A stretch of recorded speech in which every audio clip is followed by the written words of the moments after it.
Illyra had refilled the king's wine glass 100 times without incident. She did it again now, moving through the great hall unnoticed, the way serving staff were trained to be. A shadow with steady hands, nothing more. She didn't expect him to flinch. The goblet was halfway to the table when Alpha King Ronan Ashbourne went rigid, his hand closing over her wrist before the glass ever touched wood. Not hard, just enough to stop her entirely. "Say that again," he said, low, to no one. To her. "I didn't say anything, Your Grace." "You did." His gold eyes found hers, and something in them had shifted. Some wall she hadn't known was there suddenly cracked open. Just now, under your breath. She hadn't realized she'd been humming, an old lullaby her mother used to sing, the kind of thing servants hummed without thinking, filling silence while their hands stayed busy. She hadn't said a single word out loud. Across the hall, conversation had stopped. Advisors, guests, half the seated court were staring, not at her, but at him, at the king who hadn't so much as raised his voice in council for 3 years, gone suddenly, visibly undone by a serving girl's hum. "Your Grace?" His beta, Corin, was already rising from his seat, alarm plain on his face. "Is something wrong?" "No." Ronan hadn't let go of her wrist. If anything, his grip had gone gentler, like he was afraid she might vanish if he released her. "Nothing is wrong. Everything is—" He stopped himself, jaw tight, visibly fighting some instinct the entire hall could see, and no one understood. Corin's gaze moved between them, the king's face, Illyra's frozen posture, and something shifted in his expression. Recognition. Dread. "My king," he said quietly, urgently, "you should let go of her. Now, before the whole court sees what I think I'm seeing." Illyra's pulse hammered. She had no idea what any of them were seeing, only that the most powerful man in the kingdom was staring at her like she'd just rearranged the shape of his entire world, and she hadn't done anything at all. Chapter 1. Illyra had been serving in the Ashbourne Palace for 4 years, and in that time she'd made herself very good at being forgettable. It wasn't an accident. Forgettable meant safe. She'd learned that lesson young, in the border village where she'd grown up watching wolf-born families flaunt their status, while the wolfless, like her mother before her, kept their heads down and their names off any list that mattered. When the palace recruiters came through hiring kitchen and serving staff, she'd taken the position not for ambition, but for distance. A new city, a new invisibility. No one in the capital knew her mother's name, or what her mother had spent her whole life protecting her from. She was good at the work, better than good. She could read a room before anyone spoke, know which advisor needed wine refilled without being asked, and which needed to be left entirely alone, memorize seating charts and dietary restrictions and old grudges that flared at state dinners. Competence was armor. It kept questions away. The king himself was almost a stranger to her, despite 4 years under his roof.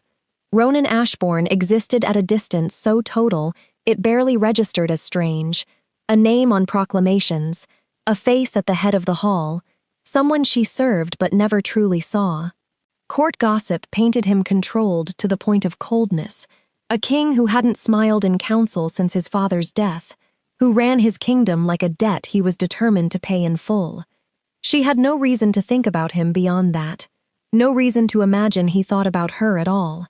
Which was why, on an ordinary evening serving an ordinary state dinner, humming a lullaby under her breath out of pure habit, she had absolutely no warning for what happened next. For gold eyes snapping to hers across a crowded hall, for a king going still like something inside him had just been named. She only knew, walking home to the servants' quarters that night, wrist still faintly warm where he'd held it, that something had shifted that she didn't understand and hadn't asked for. And she knew, with the particular dread of someone who had spent her whole life avoiding notice, that being seen, truly seen, by someone that powerful was rarely safe for someone like her. Chapter 2. The summons came before dawn, delivered by a guard who wouldn't meet her eyes. "The king requests your presence." Immediately. Illyra had never been requested anywhere in 4 years of service. Servants were assigned, scheduled, rostered, never summoned like guests. She dressed with shaking hands and followed the guard through corridors she'd only ever cleaned, never walked as anything but staff. Ronan was waiting in his private study, and he looked like a man who hadn't slept. "Sit," he said, then seemed to catch himself. "Please."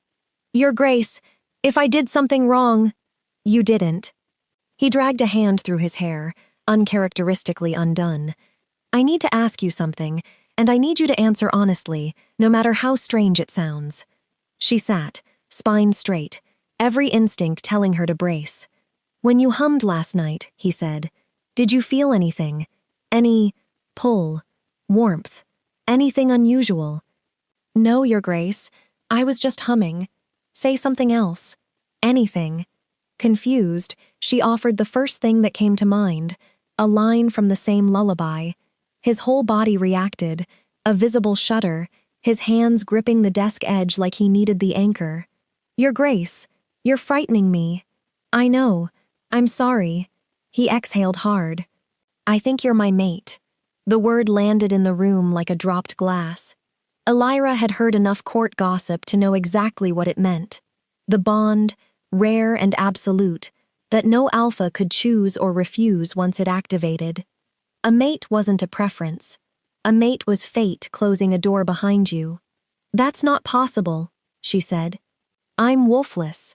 That shouldn't matter to a mate bond. It's never mattered before. He studied her, like she was a puzzle he was terrified of solving wrong. "But something about your voice, your presence, I've felt it building for months without understanding what it was. Last night, it just became impossible to ignore. I can't be your mate. I'm a servant. I'm nobody." "You're not nobody." His voice sharpened, immediate and certain. "And I won't force a claim on you before you understand what's happening. But I also can't simply let you walk back to the kitchens and pretend last night didn't happen. So what happens to me now?" "You'll move to guest quarters. Guards will be posted, for your protection, not to trap you." He hesitated. "And you'll stay close enough that we can figure out what this is. Together, if you're willing."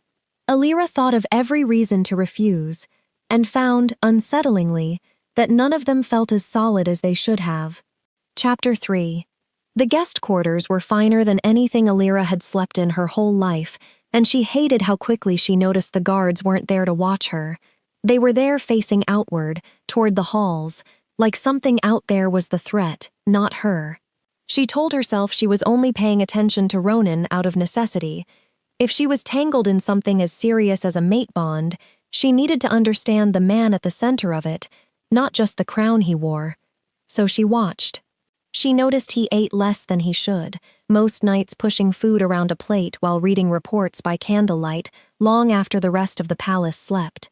She noticed the way his beta, Corin, hovered near him with the particular tension of someone managing a threat he couldn't name aloud, glancing at doors, at windows, like danger might arrive any moment. On the second night, she found a book on her nightstand, one she'd mentioned once, in passing, weeks before any of this began, to a servant she hadn't realized was reporting back to him. She hadn't asked for it. She hadn't expected him to remember. She confronted him about it the next morning, in the corridor outside the war room. "I didn't ask for gifts." "It's not a gift. It's a book you wanted and couldn't afford. I saw no reason you should keep wanting it." He said it plainly, like it wasn't remarkable, like remembering a servant's offhand comment from weeks ago was simply what a person did. "Why does it matter to you?" "What I want, what I've lost." Something flickered across his face. The same uncertain look from the study, like he was discovering the answer as he gave it. "I don't fully know yet. I know it matters more than it should, for someone I've barely spoken to in 4 years." That night, walking the garden path alone, she overheard Corin and another advisor speaking low near the stables, not meant for her ears. Assassination attempt on his father. Before the last war, the council never closed the case. If someone's still hunting the bloodline. She stopped walking. The rest of the sentence was lost to distance, but the word assassination sat in her chest like a stone. She thought of the guards facing outward, of Corin's tension, of a king who hadn't smiled in 3 years, guarding something he'd never explained. Whatever this bond was pulling her into, it wasn't only about her. Chapter 4. She found him in the war room after midnight. Maps spread across the table, Corin gone, guards posted outside instead of within. "I heard something tonight," she said, before she could lose her nerve. "About your father. About an assassination attempt the council never closed." Ronan's hand stilled over the map. "Where did you hear that?" "Doesn't matter. Is it true?" He was quiet long enough that she thought he might refuse to answer at all. Then, finally, "Yes. My father died in what the court called an accident. It wasn't one. Whoever arranged it was never found, and I've spent 3 years pretending I believe the official story, because chasing the truth openly would have told them I was still hunting. And now? Now there's been movement again. Quiet things, a guard reassigned without explanation, a supply ledger that doesn't add up. I think whoever killed my father is still inside this palace, and I think they're preparing to move again." He looked up at her fully. "I think that's part of why the bond activated when it did. Some instinct in me recognizing danger and reaching for the one thing that might survive it." "That's not romantic," she said. "That's terrifying." "I know." He didn't soften it, didn't try to make it prettier than it was. "I won't lie to you about what this is. You deserve better than a king who manages you instead of telling you the truth." Something in her chest loosened at that. Not trust, not yet, but the beginning of it. "If someone's hunting your bloodline," she said slowly, "and I'm bonded to you now, doesn't that make me a target too?" "Yes." He said it without flinching, which she respected more than comfort would have earned. "I won't pretend otherwise. Which is why I need you close, where I can protect you, not because I'm claiming ownership of your life. I never agreed to any of this. I know that too." He stood, crossing the space between them slowly, like he was giving her every chance to step back. He didn't touch her. "I'm not asking you to accept a bond you don't understand yet. I'm asking you to stay long enough to find out who's threatening this house, for your safety, and because some part of me can't stop wanting to know you." Outside, a guard's voice rose sharply in the corridor. Urgent, cut short. Both their heads turned toward the door at the same instant. Chapter 5. The guard didn't answer when Ronan called through the door. Alira felt it before she understood why. A prickling wrongness, the same instinct that had once told her which patients in the healer's hall were about to take a turn for the worse. Ronan moved first, blade already in hand, pulling the door open to find the corridor empty except for the guard slumped against the wall, unconscious but breathing. "Someone got past him," Ronan said, low. "Stay behind me." She didn't argue. They moved through the palace together, Ronan reading signs she couldn't, a door left slightly ajar that should have been locked, a draft where no window should be open, until they reached the archive wing, where a figure in dark clothing knelt before an open cabinet, papers scattered across the floor. The intruder bolted the moment they entered. Ronan gave chase, but the figure was fast, vanishing through a servant's passage before either of them could close the distance. What they left behind told its own story. Torn pages from the same supply ledgers Ronan had mentioned, and beneath them, older documents, records from the year of his father's death, records that had supposedly been sealed by the council years ago. "They weren't stealing," Alira said, gathering the scattered pages carefully. "They were destroying evidence. Something in here would have proven who was responsible." Ronan knelt beside her, sifting through what remained. His hand stopped on a half-burned page, and his face went pale in a way she hadn't seen from him yet. Not anger, not urgency. Fear. What is it? He held it out to her. A single surviving line, singed at the edges. Authorization. Corin Vasilis. "Your beta," she breathed. "My beta," he repeated, hollow. "The man who stood beside me since we were boys. The man I trusted with everything. It could be forged. Planted, even to turn you against him. It could be." He didn't sound like he believed it. "Which is exactly why I can't act on this yet. If I accuse him and I'm wrong, I destroy the one person who's protected this house for years. If I'm right and I hesitate, then whatever he's planning gets to finish. Ronan met her eyes, and for the first time since the bond had taken hold of them both, she saw something in his face that wasn't uncertainty. Resolve. We watch him, he said, carefully, starting tonight. Behind them, in the shadowed doorway of the archive wing, footsteps retreated. Soft, unhurried, already gone before either of them thought to look. Chapter 6. Watching Corin meant living inside a lie, and it wore on both of them faster than Elira expected. She caught it first. Small things Ronan's grief-blinded loyalty had let him miss for years. Corin steering council discussions away from reopening his father's case. Corin's private meetings with a merchant house that, on paper, had no reason to be meeting with the king's beta at all.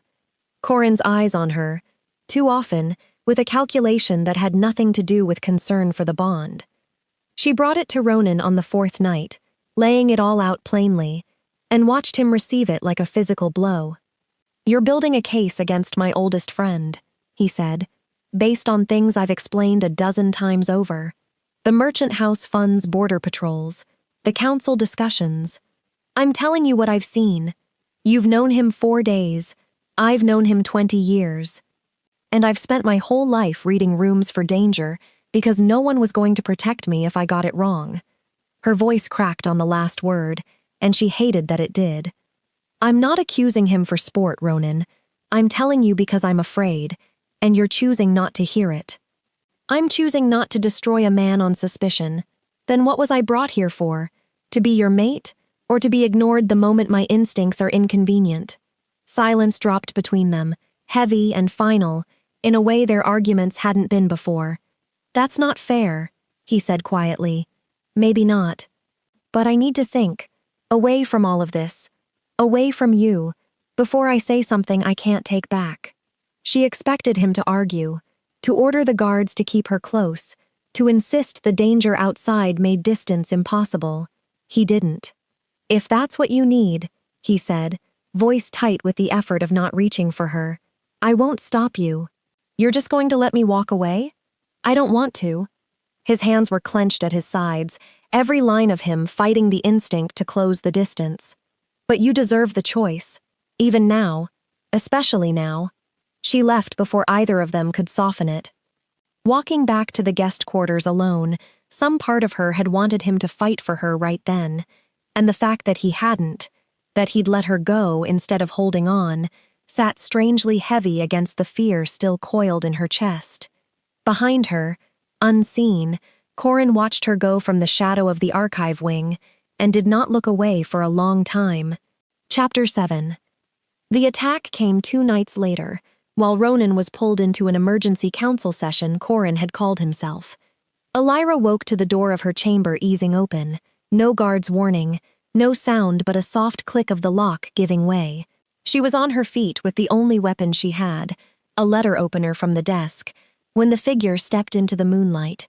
Corin, you should have kept your suspicions quiet, he said, almost gently, the same practiced calm she'd watched him wear in council for days. It would have been easier this way, cleaner. You killed his father. I removed a king who was about to name your bloodline's old allies to his council. Allies who would have exposed things my family has spent generations hiding. Ronan's father found the ledgers 3 days before he died. I couldn't let him act on them. He stepped closer. And now you're doing the same thing. Digging where you shouldn't. He'll know it was you. The second I'm gone, he'll know. By then it won't matter. A grieving king, freshly bonded and freshly bereaved, easy enough to guide from there. He lunged.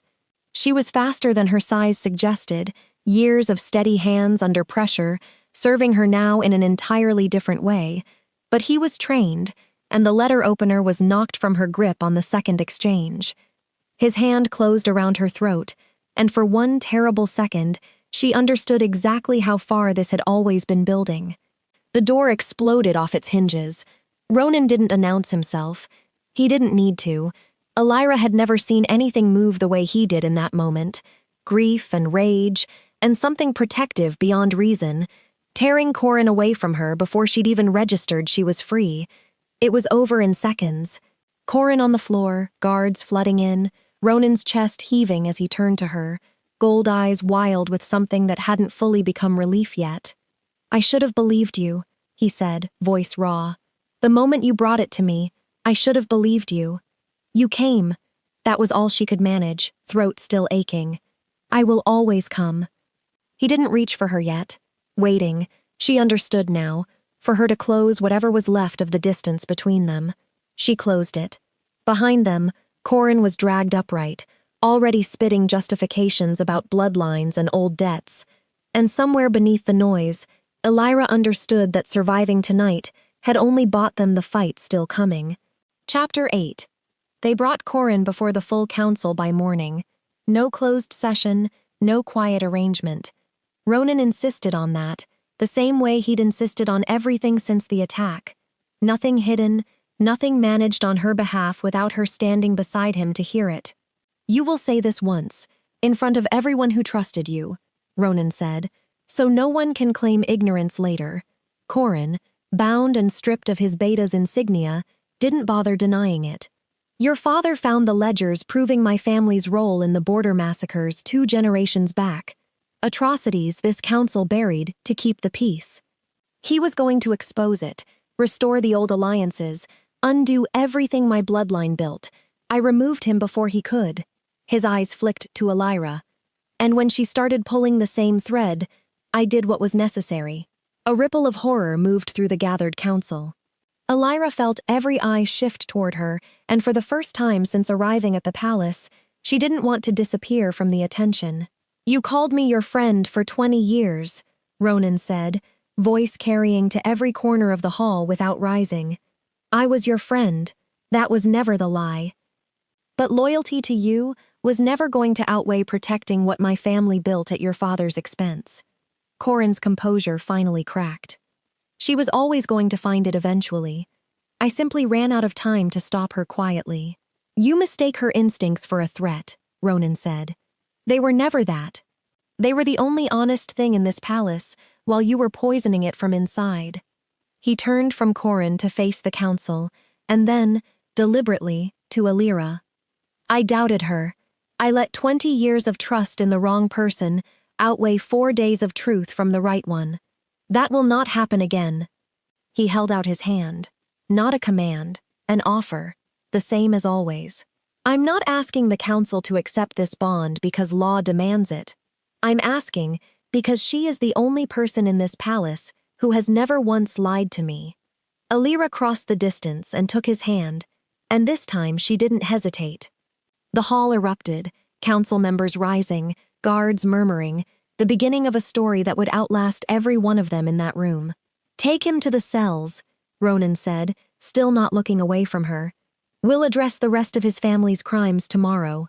For the first time in 3 years, watching him, Elira thought his face looked almost unguarded. Chapter 9.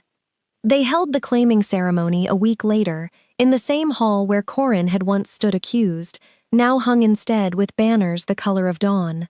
An elder from the Rights Council stood at the center, voice carrying to every corner of the crowded hall. "By ancient law, a bonded mate who stands beside her king, through betrayal, and survives what was meant to silence her needs, no further proof of her place in this house." Elira stood before the full court. The same advisors who had watched Corin's arrest. The same guards who'd once faced outward to protect a servant they didn't understand. And felt, for the first time in her life, entirely seen and entirely safe in that seeing. She wore no elaborate gown. Ronan had insisted she be claimed as exactly who she was, the healer's daughter who'd once made herself invisible on purpose, now standing where nothing could hide her again. "I have one doubt left," she admitted, quiet enough that only he could hear. "That the bond chose this because it needed a shield against Corin, not because it chose me." He didn't answer with words first. He lifted her hand and pressed it flat against his chest, over his heart, and she felt it. Not fear, not duty, but something steady and entirely hers, settling into place like it had been waiting for permission to be named. "Do you feel that?" he asked. "That's not a shield. That's not convenience. That's you. The hall fell silent. I, Ronan Ashbourne, Alpha King of the Ashbourne line, claim Alira as my Luna, my equal, and the truth I nearly lost twice, he said, loud enough for every corner of the room to hear. Not because law demands it, because she stood between me and a blade meant for my throat, and never once asked me to protect her in return. The roar that followed shook the rafters. Later, when the court had finally quieted, and the two of them stood alone in the corridor outside the war room, where all of it had truly begun, Alira let herself laugh. The first real laugh she'd allowed herself in weeks. "You almost lost me to your own stubbornness," she said. "I know." He pulled her close, resting his forehead against hers. "I won't make that mistake twice." She rested her head against his chest, listening to the heartbeat that had once, impossibly, recognized hers before either of them understood why, and now, finally, belonged to her without question. Epilogue. 2 years later, the war room had become something else entirely. A nursery, sunlit and warm, maps and ledgers replaced by soft rugs, and a cradle Ronan had built with his own hands, insisting no craftsman touch it but him. Alira found him there most mornings before council, always a few minutes late, always exactly where she knew to look. "You're going to be summoned any minute," she said, not looking up from the letter opener she still kept on her desk. The same one from that night, dulled now, more keepsake than weapon. Let them wait. He crouched beside the cradle, watching their son sleep with the same fierce attention he once gave threat assessments. "I was listening to him breathe. You do that every morning. I intend to keep doing it every morning." He straightened, crossing to her, and pressed something into her hand. A folded page, edges worn soft from handling. The same singed ledger fragment that had once named Corin's betrayal, now framed beside a second line, added in his own hand, "The truth that saved us both." "You kept it," she said. "I kept everything that mattered. Starting with you." From the corridor, a guard's voice rose. Not urgent this time, just dutiful, reminding the king that the council had assembled. Ronan didn't move yet. He rested his hand over hers, over their son's cradle, over the quiet life built out of the wreckage of the one nearly taken from them. "Do you regret any of it?" he asked. "The bond, the danger, all of it landing on you before you ever chose it?" No, she meant it fully, without hesitation. "I stepped between you and a blade once. I'd do it again, every version of this life." "Good," he said, finally letting the guard lead him toward council. "I hear it works out."